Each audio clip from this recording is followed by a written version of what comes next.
আজ তোমাদের সঙ্গে পাপড়ি চাটের একটা দারুণ রেসিপি শেয়ার করব। বাইরে থেকে না কিনে বন্ধুরা বাড়িতেই এইভাবে একবার বানিয়ে খেয়ে দেখো, খেতে কিন্তু দারুণ লাগে। আর আমি কিভাবে বানিয়েছি সেটাই তোমাদের সঙ্গে আর শেয়ার করব। চলো তাহলে রেসিপিটি শুরু করে। একটা বাটির মধ্যে 2 বাটি মতো ময়দা নিয়ে নেব। তারপরে কালো জিরে, একটু গোলমরিচের গুঁড়ো, জোয়ান, লবণ আর একটু তেল দিয়ে খুব ভালো করে মিশিয়ে নিয়ে জল দিয়ে একটা ডো তৈরি করে রেখে দেব। ওই 10 মিনিটের জন্য ঢেকে রেখে দেবো।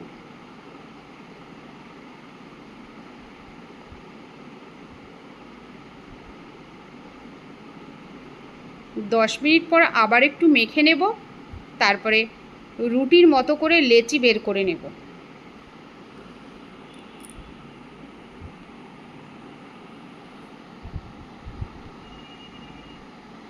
এবার একটু ময়দা ছড়িয়ে বেলে নেব।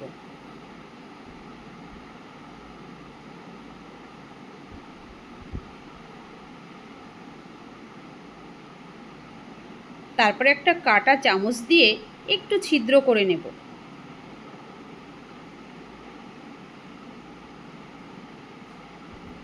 আমার যেহেতু কুকি কাটার নেই, তাই আমি একটা ঢাকনা দিয়ে সমস্ত পাপড়িগুলোকে বের করে নেব।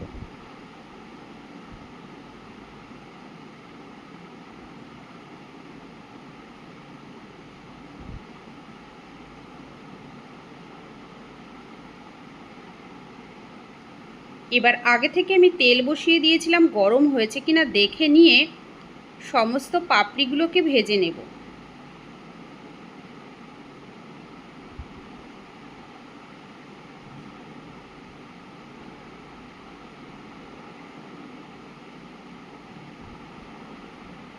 বেশ উল্টে পাল্টে লাল লাল করে ভেজে তুলে নেব।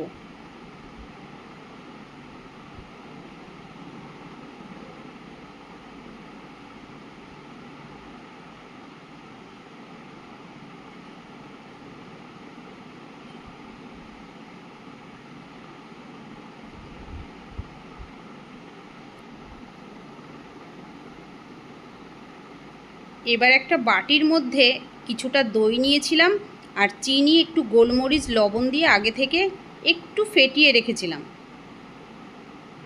এইবার পাপড়িগুলোকে একটা প্লেটে সাজিয়ে নেব। এবার আগে থেকে আমি আলু আর মটর একটু লবণ দিয়ে সিদ্ধ করে নিয়েছিলাম, আর এই তেঁতুলের চাটনিটাও আমি আগে থেকে বানিয়ে রেখেছিলাম। তারপরে তেঁতুলের চাটনিটা দেব, সিদ্ধ করা আলু, সিদ্ধ করা মটর দিয়ে ওপর থেকে দিয়ে দেব পেঁয়াজ কুচি, একটু ধনেপাতা কুচি, কাঁচা লঙ্কা, দিয়ে দেব দই,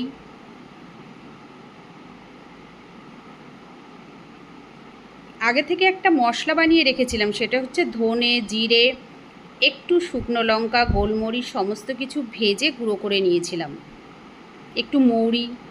এবার মশলাটাকে দিয়ে একটু বিট লবণ দেবো, ওপর থেকে একটু ভুজিয়া দেব। খেতে কিন্তু দারুণ লাগে বন্ধুরা। আজ এই পর্যন্ত। সবাই ভালো থেকো, সুস্থ থেকো। আবার দেখা হবে অন্য কোনো ভিডিওতে।